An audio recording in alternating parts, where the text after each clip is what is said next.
Hello, everybody. Welcome back to another episode of Oh Shoot. I'm your host, Cassidy Lynn, and welcome back. I'm saying that mostly for me because I haven't recorded an episode in about 3 weeks because I have been in Japan. Yes, that's right. You heard that right. I am a world continental traveler. I went to Japan, my first time in Asia, might I add. Yeah. It was a great trip. I am jet lagged, like bad. So if you guys don't know, Eastern time, which is what I'm on, is a 13-hour time difference. So right now I'm recording this at 10 a.m. and for me it is 11 p.m. So your girl is tired and I'm pushing through. I am. But I'm tired. Like I just slept a full, I want to say I got like 9 to 10 hours of sleep last night. And like I woke up like 2 hours ago and I'm still so tired. So it's definitely a struggle, but it was a lot of fun. So before we get into all the things, I want to let you guys know what we're talking about today. We are doing an episode on hacks and little tips and tricks to help you save efficiency, to help your life be easier as a photographer, essentially.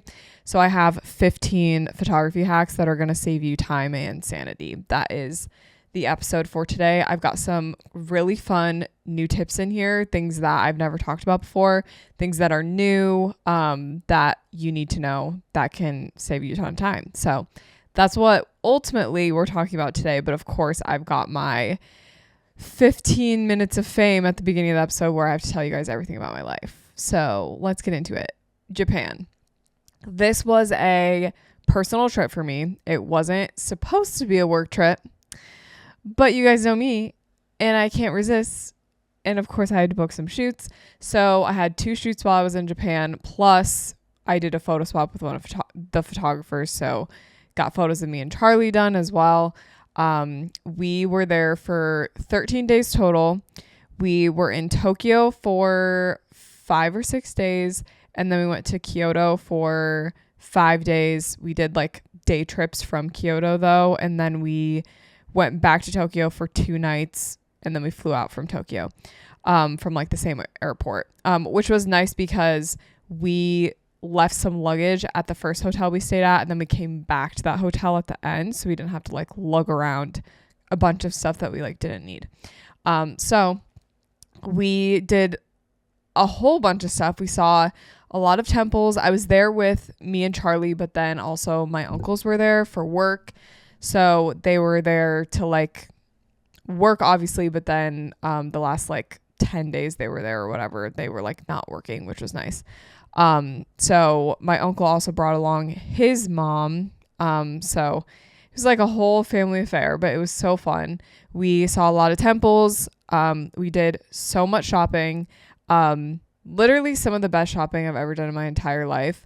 The yen is super weak right now. So basically that means everything is like cheap compared to the US dollar. So like, it makes it really hard for shopping because you look at stuff and you're like, I could get this for way more money. Like it would cost me way more in the US to get this. So I'm going to buy it in Japan because it's cheaper. But it's like, did I even need that in the first place? That was kind of like the cycle I was going through. So I got some really good stuff. Lots of designer stuff for cheap. Went thrifting. Yeah, just got like so much fun, good stuff. Got souvenirs for all my friends and family. It was a good trip. It was a lot of fun. So I told you guys we did Tokyo. We took the bullet train, like their super fast train, to Kyoto. Kyoto's where they have like all of those like old, ancient, like traditional Japanese style architecture and stuff like that. It's very popular. And that was something that I actually struggled with, was how packed and crowded some of these places were.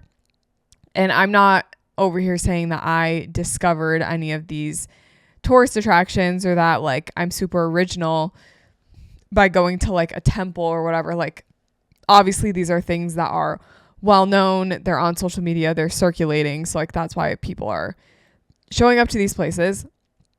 But it honestly gave me a little bit of the ick in a lot of these places that were like staples, things that you had to see, because when you show up to, let's say there's like this famous bamboo forest in Kyoto, you show up to the bamboo forest and yes, it's beautiful. It's a bamboo forest, but all I could focus on was how every single person there, I'm not even kidding you, I'm not exaggerating when I say this, every person that is at the bamboo forest is focused on getting photos of themselves in the bamboo forest. So, you know, you're walking around, you're trying to like look around and take in this like beauty, like all this bamboo. And there are people just like stopped in front of you taking pictures. And then like the people that are in front of them are waiting to pass them so then they can take photos of them. Like it's literally just this nonstop thing. You're at temples, everyone has their phones out. Like I feel like because my job quite literally is like get photos of me, take photos of me doing stuff, get videos of me. That's literally become such a big part of my job. But because of that, I've been so aware of like when I'm getting content, it almost has made me like on the flip side of like, I don't want to get content because I want to just enjoy it. Like I've seen how people are just so focused on getting photos of them constantly that like it makes me not want to take photos. It's this really weird thing I'm experiencing right now. And it happened to me multiple times. It happened to me at like one of these temples we went to. It was like Times Square packed with people. Like you couldn't even like navigate. It was so busy and everyone just has their phones out. Like everyone's just trying to get photos. And I'm like, this is just so crazy. And that actually leads me into one of the stories I want to tell you guys. I set up a shoot with a couple in Kyoto, and I was like, we're going to try to like, you know, shoot on the streets, but I don't want it to be super busy. So we're going to shoot at 6 a.m. The sun rises at like 6:15. So it was like still dark. And I go and I like found this spot that's like the iconic, like it's like an old street in Kyoto. And then there's like this big, like spiky looking temple, like at the end of the street. It's like in the middle of the street. It's a really cool view. So I'm like, I'm getting there at 5:45. Okay. I'm like, surely nobody is there, right? Wrong. I'm so wrong. There are at least 20 people there, all getting photos. Like it's not like one of those areas where, 20 people, but it's like, you know, a wide street so we can all shoot. No. Like it is skinny. People are waiting their turn to get like one shot of them. And these are all just tourists. It's not like it's other photographers doing photo shoots. It's tourists just going, trying to get photos of themselves at these spots. It was so interesting. Like I was just like, wow, this is crazy. So like obviously we went to another spot and shot and it was fine. But I just was like, this is so crazy. This whole like, it's almost becoming popular to wake up before the crowds to get your photos or whatever. So now everyone's doing it. And I'm just like, this is so, it feels very dystopian. Like truly, like I am having a whole like existential crisis over this whole thing because it's like we're there. This is why I was telling Charlie, like the concept of like, we're in these places to admire the beauty. We're going there because it's a landmark. It's historical. It's so cool. But everyone is so focused on getting photos of themselves or getting the perfect shot or getting photos with no people in it to make it look like it's still this historical landmark that like is so deserted and it's a hidden gem, whatever. That like we're so focused on that we're not even admiring the thing that we came to see. And that's where I start to have a hard time because obviously I'm going to these places and I'm asking Charlie to take photos of me as well. However, I'm like, we've got 3 photos. We're good to go. Let's just enjoy the moment for the rest of it. Other examples of this, I mean, it happened at basically every single place I went to. We went to these like red gates. It was like another temple, and there's like a bunch of red gates all like lined up in this like walkway, and you walk through them. The entire time you're walking through these gates, people are pulled over on the side waiting for people to pass so that they can take photos. And it's like, no matter where you go, everyone is waiting to take photos so that the person next to them can take photos, so that the person in front of them then moves out of the way so then they can take photos. It was insane. And then we went to this thing called Team Labs, which is like it was really cool. It was like a creative museum that had like a bunch of really trippy, cool visual like art displays. It was so cool. But there's one of these rooms are like really iconic. I've seen them all over social media. And it's like mirrored floors, mirrored ceilings, mirrored walls. And then there's a bunch of like these like lights that hang from the ceiling. And it's really trippy and cool. And like the lights change constantly. When you walk in, it's supposed to be this experience of, oh my gosh, wow, this is crazy. Instead, you walk in and everyone is stopped at that entrance taking photos of the art or taking photos of themselves. And I'm just like, guys, like, I can't even get into the exhibit because you're all crowded at the very beginning. If you walk 5 feet to your right, you'll have a big open area where no one's there. You know, it was really interesting. Like, we saw a lot of cool things. I'm really glad we saw these historical, amazing things.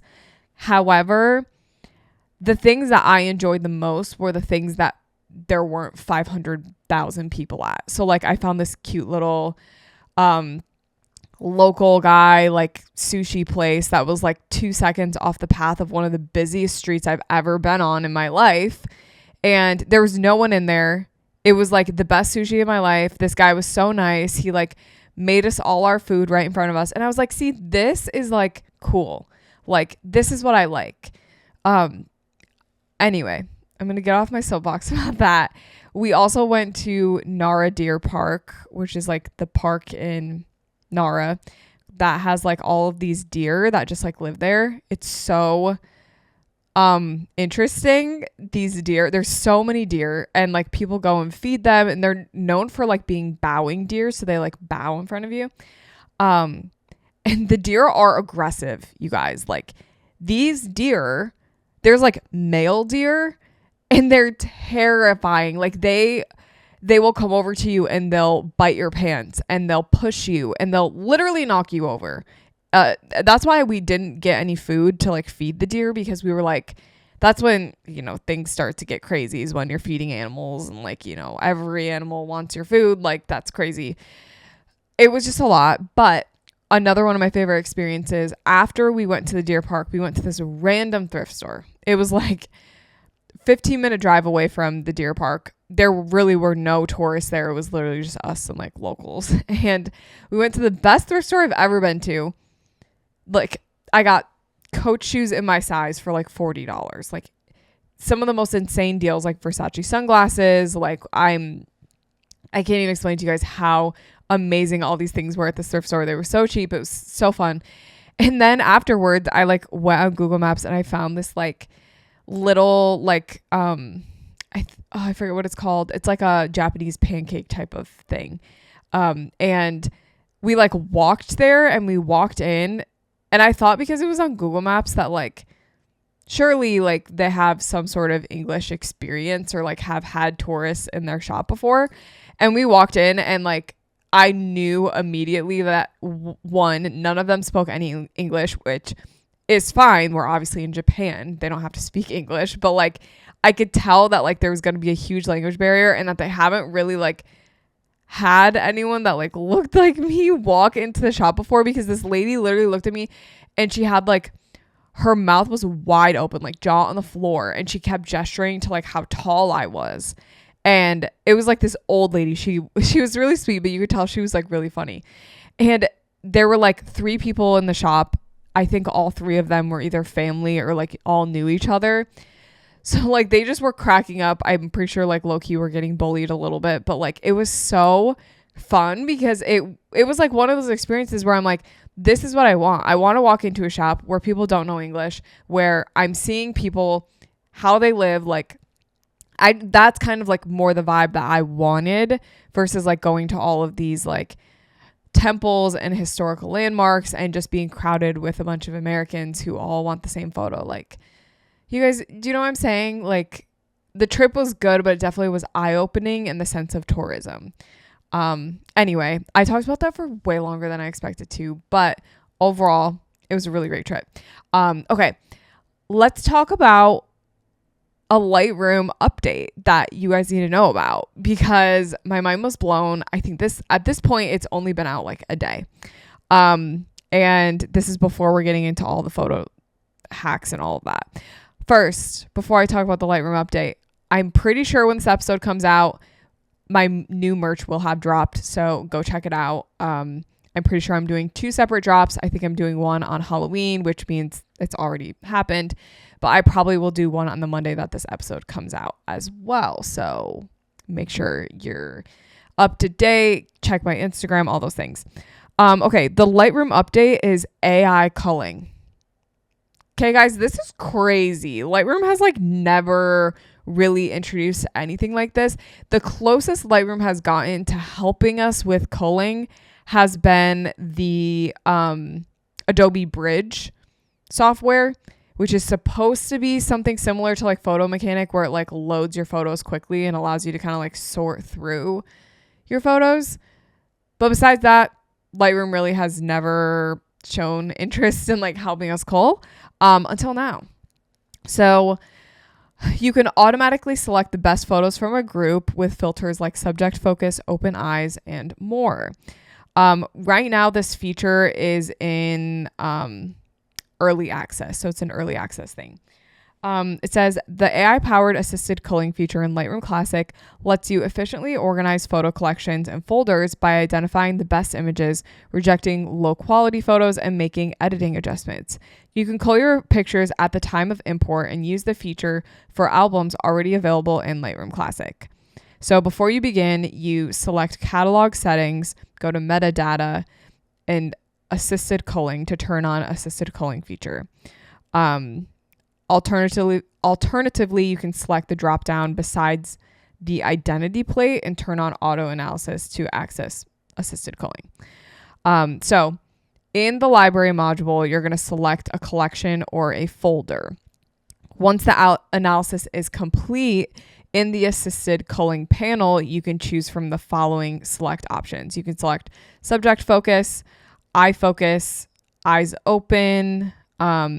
Basically, subject focus is, the subject is in focus. You can drag the slider left and right to set the selection criteria. There's eye focus. This option chooses images with the eyes in focus. You can drag the slider left and right to set the selection criteria. You can do eyes open, reject photos without people's eyes. You can, bunch of stuff. Lots and many options. You can choose reject options. In the view selection, you can choose the following buttons to view the photos. You can do selects, rejects, and all. You can auto stack your images based on time and visual similarity. And in the organize results section, you can apply batch actions to organizing photos by flagging, rating, labeling, and adding the selects and rejects photos to a collection or folder.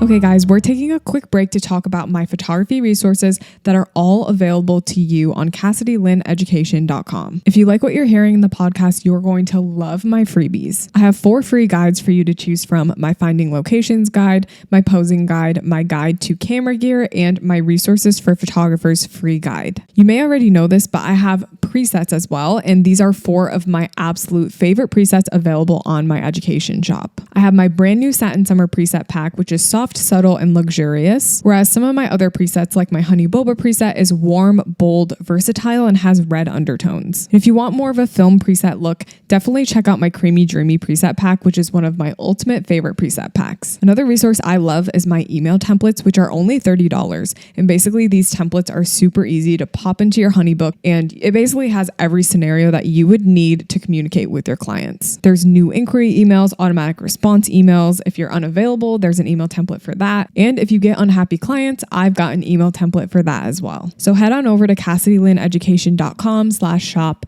where you can have access to all of my presets, my brushes, my email templates, my free guides, and more. And because I love my Oh Shoot listeners, you can use the discount code OhShoot to get 10% off any of my digital products on CassidyLynnEducation.com/shop. That'll be linked in the description of this episode. Make sure to go check it out. We're jumping into an ad real quick to talk about a longtime sponsor of the podcast. You guys know it. You love it. We're talking about Aftershoot. If you already don't know about Aftershoot, let me enlighten you because your world is about to be changed. Aftershoot is the fastest photo culling and editing app out there. The best thing about Aftershoot to me is how fast it makes my editing and culling workflow. Basically, what Aftershoot specializes in is automated AI editing, which is tailored to your unique artistic style. So not only can it cull through thousands of images so fast, it knows your editing style and it will edit your photos tailored to your style based on your preset and your editing. So when you open Aftershoot, you will start with culling and it's going to cull your images quicker with AI assisted culling. Aftershoot can automatically cull your images by detecting unwanted photos, which saves you hours of your time. It'll group similar images, filter unwanted blinks, filter blurry photos. Then once you get done with culling, we head into Aftershoot edits. With only a few clicks, and I actually mean that, it's literally only like 2 or 3 clicks, Aftershoot will edit your photos just like you normally would in your own style. You can set up a personal AI profile in your style, so Aftershoot will know exactly how to edit. There's precision straightening and cropping tools that will automatically crop your photos for you. And if you're ever editing on like an airplane or something, Aftershoot is always available without the need for internet. And honestly, there's nothing worse than getting nickeled and dimed for a program like this, so Aftershoot offers unlimited images and sessions for one flat fee per month. So if you're like me and you edit thousands and thousands of photos at once, it doesn't matter how many photos you edit, you're always going to get charged the same price. And today for Oh Shoot listeners, you can get 15% off for anyone who buys Aftershoot using the link in the description of this episode. Thank you so much, Aftershoot, for being a proud sponsor of the podcast. And now back to the show. Okay, so what does this mean for us as photographers? Well, first of all, thank you, Lightroom, for doing this because this was needed. This is awesome. What does this mean? This means we might have a new avenue for culling our photos. I have a feeling, I haven't tried it yet, but I have a feeling it's probably not going to be as advanced or helpful as something like Aftershoot would be right now. But I could see this feature developing into something that is very effective and useful. But we'll see. So I think it's going to be a very monumental thing for photographers. But only time will tell, and you have to use it and see if you like it and see if it's actually helpful. Okay, so now on to the good things of the episode. So what I have here are 15 photo hacks that are going to save you time and sanity. I've split my hacks into a few different sections. We've got time savers while you're shooting. So I've got 4 things there. We've got workflow hacks for post-shoot, so after you're done shooting, hacks and things that are going to help you.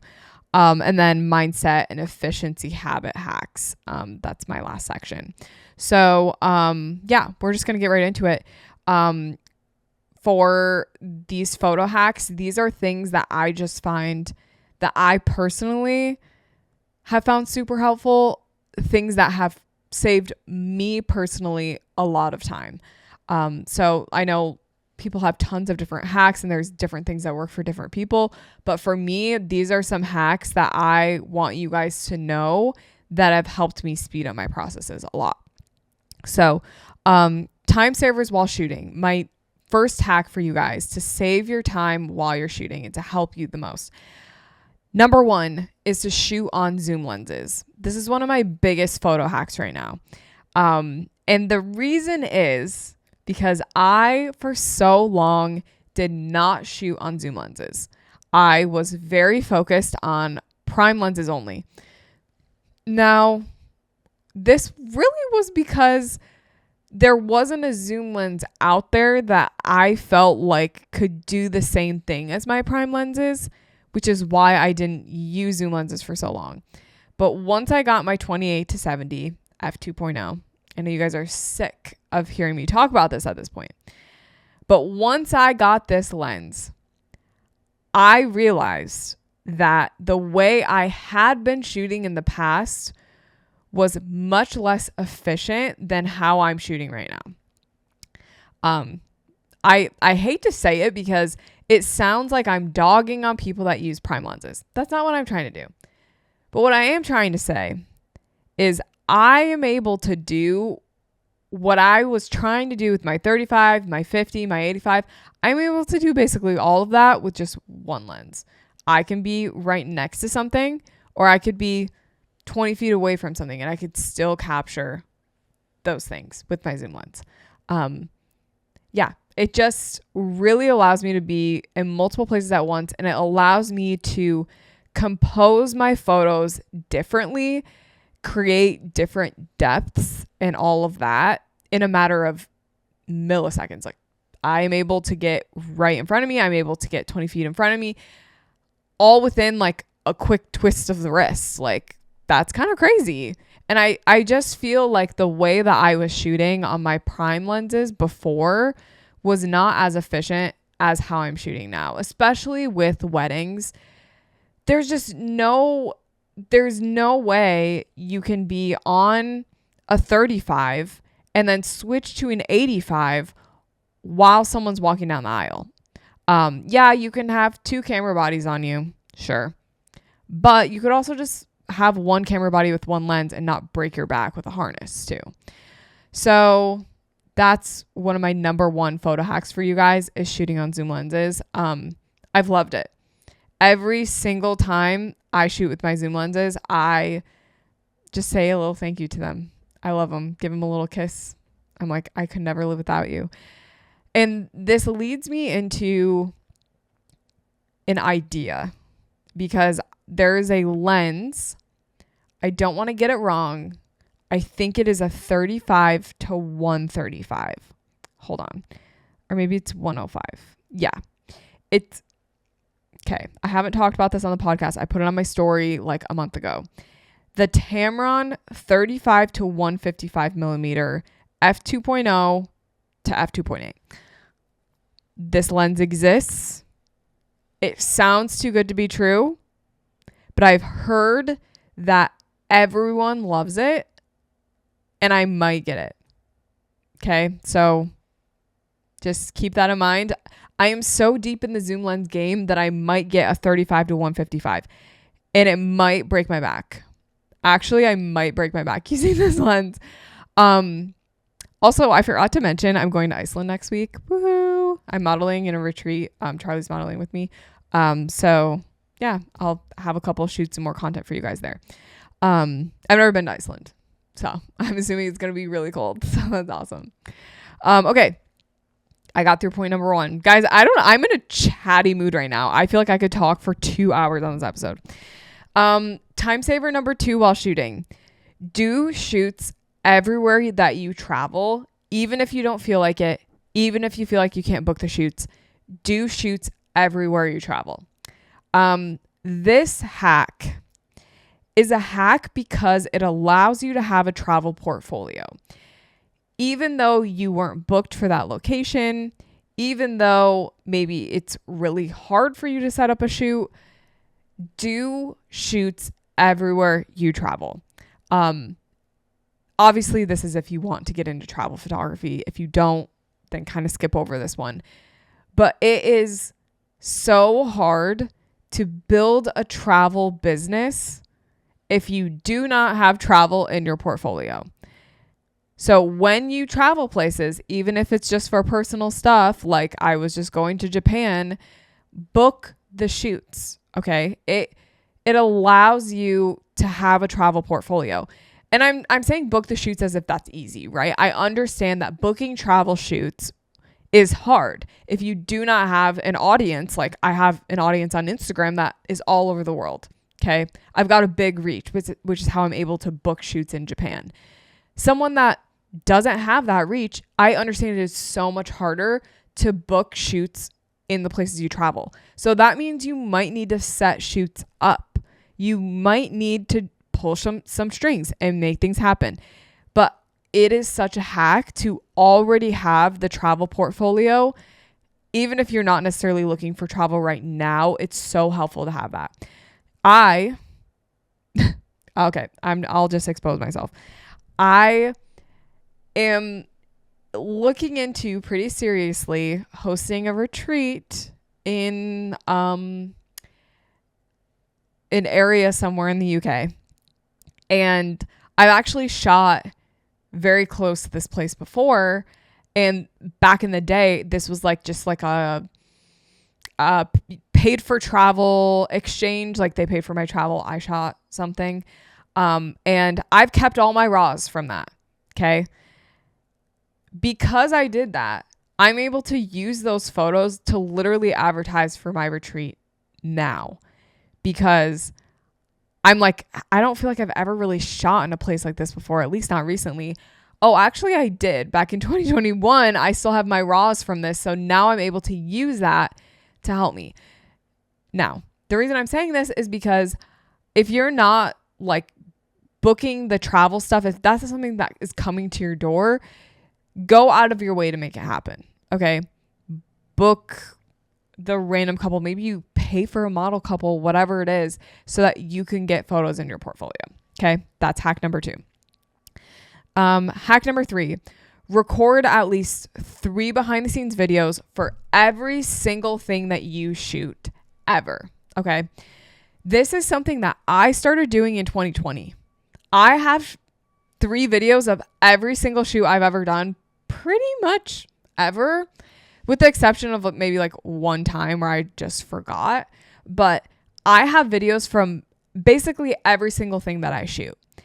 And this is helpful because in an area of social media where videos and reels and TikToks are so big, you need to be able to showcase what you do in video format. It is what it is. If you only have photos to show of your process and your work, that's fine. But having behind the scenes video clips, we all know, is so helpful. So every single shoot that you do, record at least 3 behind the scenes videos, even if that's just from like new MacBook Pro. So I'm very excited. My current laptop was from 2021. So yeah. So I just had to, sign whatever, but I'm back. What I was saying basically is just record behind the scenes videos. Okay. We all know this is important. I'm moving on from that. This is my last hack for specifically while you're shooting. Create a checklist for every shoot that you do and have it's kind of like a shot list, but it's not a shot list that would come from your client of like, oh, I want this pose or this pose. Like it is a shot list to help you create a strong gallery.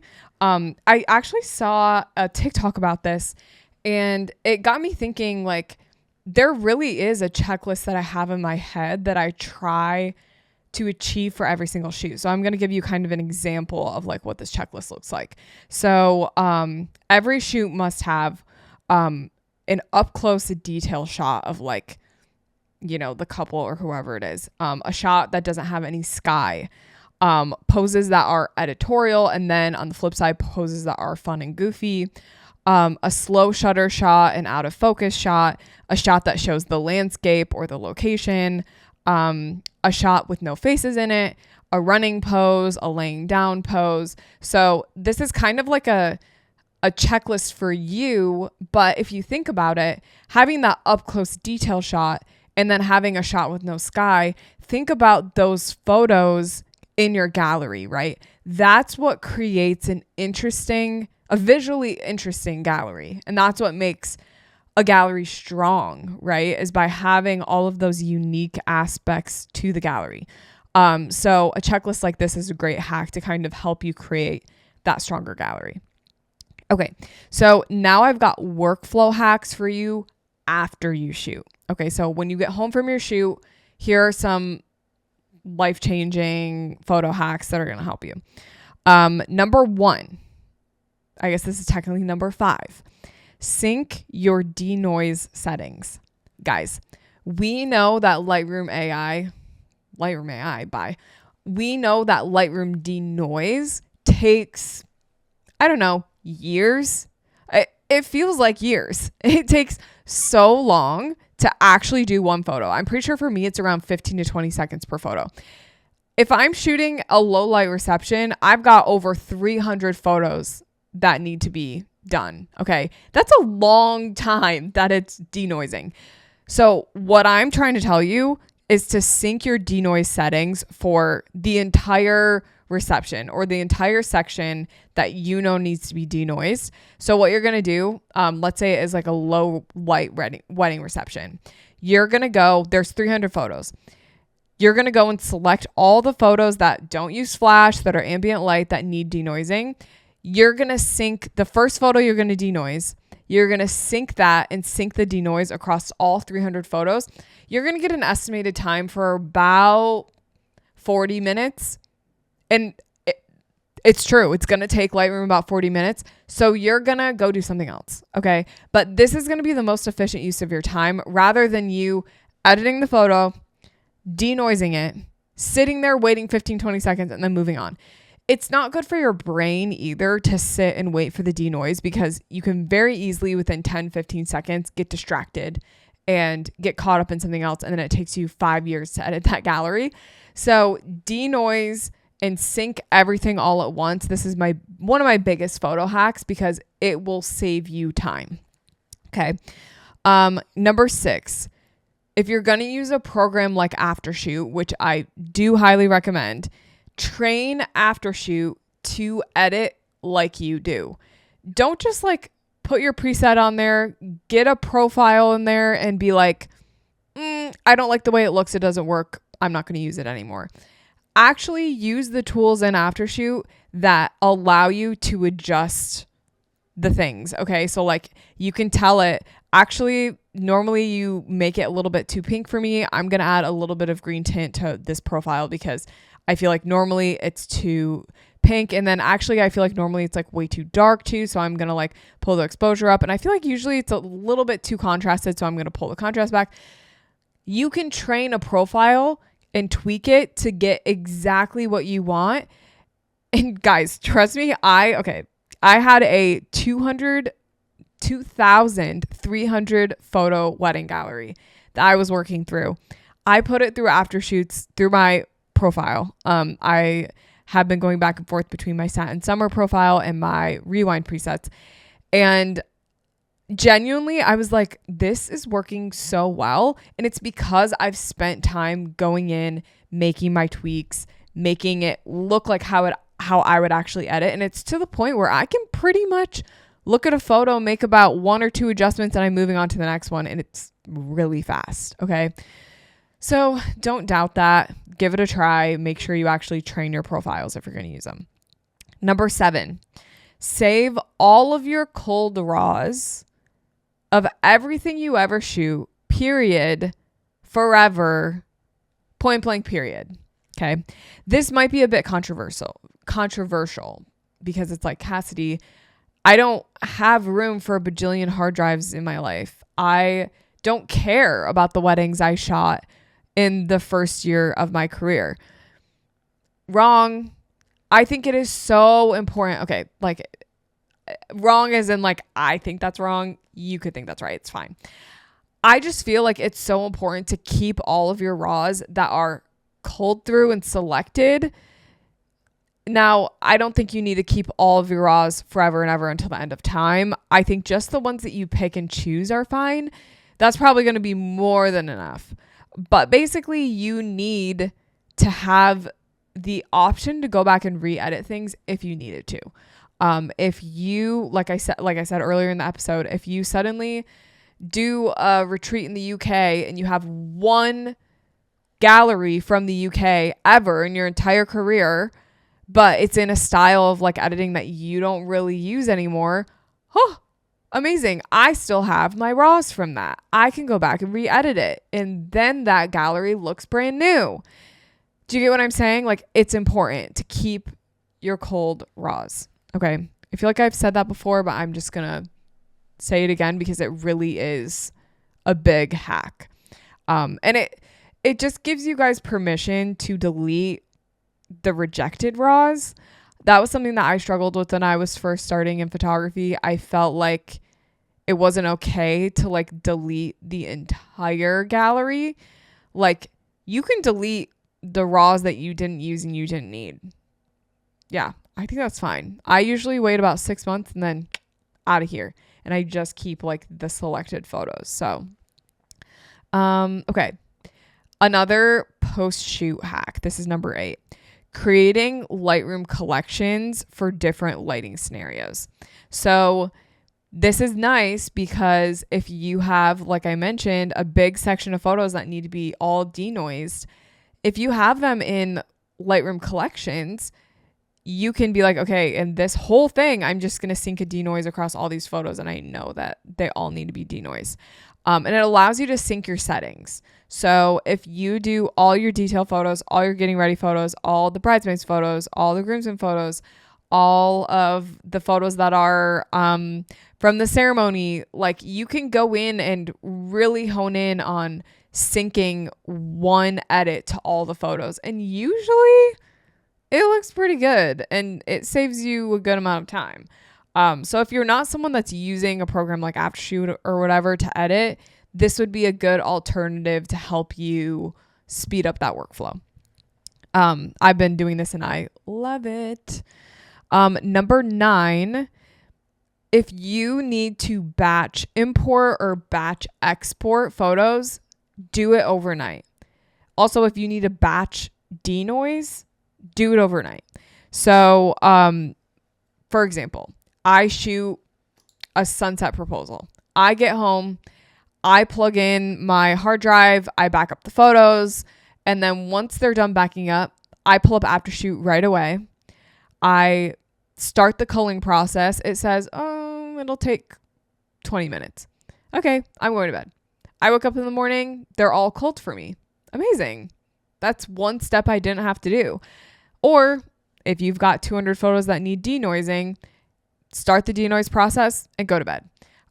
We're all about creating efficient time. And to be honest, there's times where I'm like, it's 8 p.m., it's 9 p.m.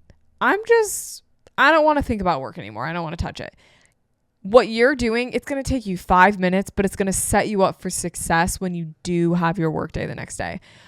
So I know sometimes it's like you want to respect the boundary of like, this is my time off. I'm not working this evening. But what you're doing is like a quick little thing that's going to allow you to work even better the next day. So I'm like, that doesn't really feel like work. Like for me, I think it's okay to just like cut into that sacred time for 5 minutes, plug in an SD card, get Aftershoot going, and then I'm like, okay, now I'm actually done. Okay. So number 10 for post-shoot hacks, import your photos with a preset already on it and or use match total exposure. This is something that I think could save a lot of you a lot of time. So let me explain.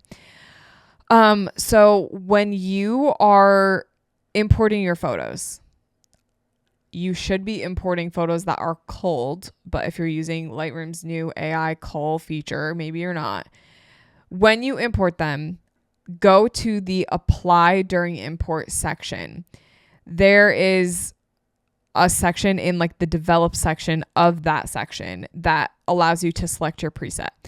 And I know it feels like, okay, like that's not going to save me a ton of time, but that's one click that you do. Let's say you're editing 1,000 photo gallery. That's 1,000 clicks it's saving you to just apply the preset that you're going to be applying anyway. Okay.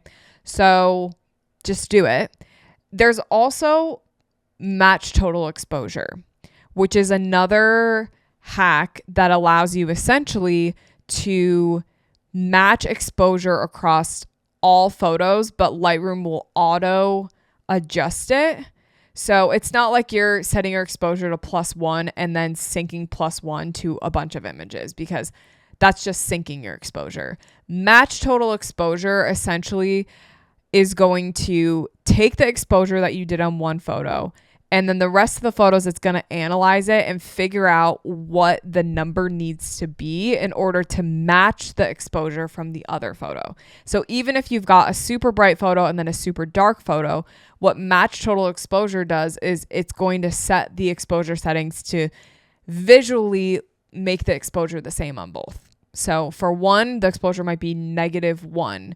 And then for the other photo, it's going to set the exposure to plus 0.5 because visually that's what it needs to be at to get the exposures to look the same. So I'm going to tell you how to do that. For total exposure, you're going to select all the photos that you want to adjust. This is where the Lightroom collections thing might come in handy. If you're setting collections per part of a wedding day or per lighting scenario, you're really going to be able to use total exposure to your advantage. So select all the photos that you want to adjust. You are going to have to set one photo with like the correct exposure to be like the master photo. So keep that in mind. Maybe it's like a direct sun photo. If it's a bunch of direct sun photos, like one that you feel like the exposure is perfect on. Like not perfect, but that you've set a perfect exposure setting on with, Lightroom's exposure settings. So you're going to select all the photos you want to adjust. You're going to go to settings and you're going to go to match total exposure. Or the other option is you go to photo, develop settings, and match total exposure. This right here is what's going to help you save a ton of time. This is one of the hacks that I have been really excited to share because I think it is something that can change and really speed up your editing game. Okay, other post-shoot hacks. Try cropping first and editing second. This tip specifically is for the visual interest of the gallery. Creating a really strong gallery starts with the crop first. So kind of going back to that shot list I mentioned earlier, having a close-up detail shot or a wide shot that shows kind of like the landscape, all of those things are communicated in cropping. Sometimes you can crop in a photo to make it a detail shot if you didn't actually shoot a detail shot. So try cropping first and then editing second. Another post-shoot hack for you guys, culling on instinct. No matter how you cull, if you're using aftershoot, if you're trying this new Lightroom AI cull feature, if you're culling manually one by one, cull based on instinct. So when you go through the photos, let's say you did use aftershoot and you're going through the final selected photos, base all of those selections on instinct. Do you feel like there's enough photos of this pose? Do you feel like you've got too many of this specific far away shot? Culling is 100% an instinct thing.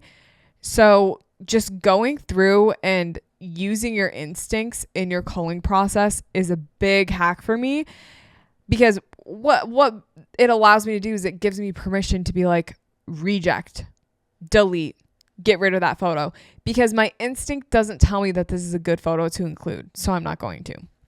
So cull on your instincts. Okay. I've got 3 efficiency mindset habits for you. Number 13, protect your no editing day. So we're at a point in the year, it's the end of October. I'm currently slammed with galleries. I don't know if you guys are, but I am. I've got at least 4 weddings to edit. I've got 3 sessions to edit.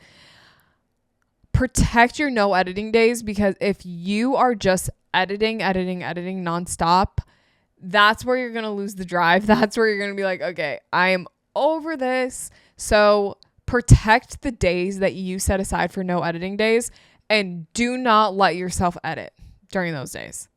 Or if you're on the flip side and you struggle having an editing day period, protect your editing day. If you've set aside a day to edit, stick to it. Make sure that you are actually editing for that full day and not getting distracted with other things. That's a big hack for me. Batch your work. So as a photographer, we've got different hats that we wear. We wear, the customer service person, we wear the photographer, we're the editor, we're the business strategist, all those different things. Batch your work and set aside either hours in a day or full days to do what you need to do. So, for example, 3 hours a day on 3 hours every Monday, you're going to do social media work. And then 3 hours every single work day in the afternoon, you're going to be editing. Okay. And, maybe 2 hours on Friday, you're going to be answering emails. Like batching your work and setting it up to where you have one task in mind and you're not going to do anything else besides this one generic task. It helps you stay within that mindset, within the email mindset, within the strategy mindset. Okay. So that's been a big thing for me, is just batching my work and doing it in chunks, but making sure the chunks aren't so big that I end up hating the task too. So there's kind of a balance with that. And then number 15 is automating your social media posts to give you freedom. There's a lot of different ways to do this. You can schedule your posts on Instagram. I've talked about this before. I do this. It's so helpful. You can use, I believe there's a website, it might be called automate.ai or something like that. But basically you can automate your TikToks, your YouTube shorts, put your content in there and then it just automates it across all your platforms. So really utilize the tools.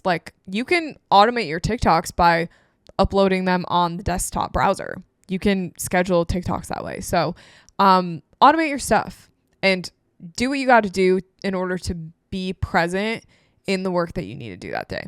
Okay, guys, that was the episode. I hope you liked it. I feel like I talked about a lot, but also nothing at the same time.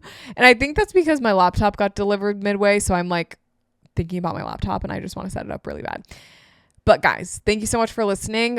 Next week we have a fun episode. I'm trying to think of what it is. Oh, we're getting real in the next episode. Yeah, it's going to be a deep episode. So stay tuned for that. And I will have some Iceland updates for you guys. And after that, I actually have a trip to Italy, to Rome and London, which I'm excited for. So, stay tuned. I will see you guys next week for another episode. Have an amazing rest of your day.